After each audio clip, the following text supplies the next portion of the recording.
Hi, I'm Dr. Julie Owen Morris from chronicallyinchrist.com and the book Chronically in Christ. Colossians 3:12 says, "Therefore, as God's chosen people, holy and dearly loved, clothe yourselves with compassion, kindness, humility, gentleness, and patience." I awoke one day last week with a memory. This was not a dream, but something that happened when I was a child.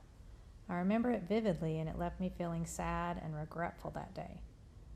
I had a terrible teacher one year who not only put his hands on me frequently, which is a different story, but forced me to be unkind.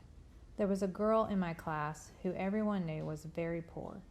This teacher took me in the hall, handed me a bar of soap and a towel, and told me I had to walk very slowly down the aisles of the classroom, pausing beside each student and sniff.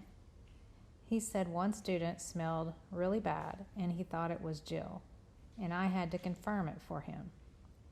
Once I did, he told me to immediately walk her to the girls' showers and tell her the teacher said she had to take a shower right then. Now, I was and am an introvert. I did not want to be called into the hall. I did not want to walk up and down the aisles. And I did not want to be embarrassed, but I certainly did not want to confront and embarrass this girl. However, I was a child and I was told to do whatever my teacher said, a message I modified now for my own children. So I obeyed that teacher. I felt so sorry for Jill. I felt so bad that I had to embarrass her. I felt awful for being unkind. I still do. I've periodically thought about this scenario over the last 40 years, and there are so many ways this teacher could have handled this. He did not have to involve the whole classroom in this. He should not have involved the other students, and knowing his personality, he should not have addressed the situation at all. He could have asked the school counselor to quietly, privately, and respectfully meet with the student. The counselor could have inquired about the student's needs and offered the school showers as an option. No one knows what this child was going through, what her home was like, or even if she had a home. No one bothered to ask.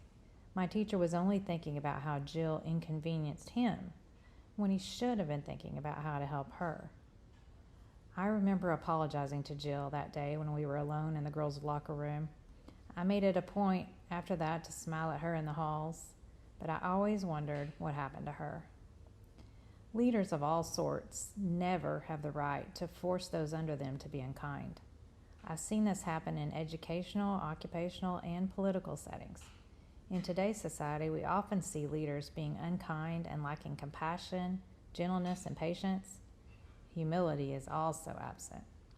What are they modeling for their followers? Who are they asking them to be? Maybe it's our leaders that need an internal shower.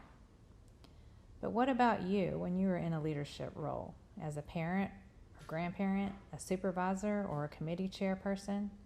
Are you clothing yourselves with the qualities God asks of us? Thank you for listening, and remember to stay chronically in Christ.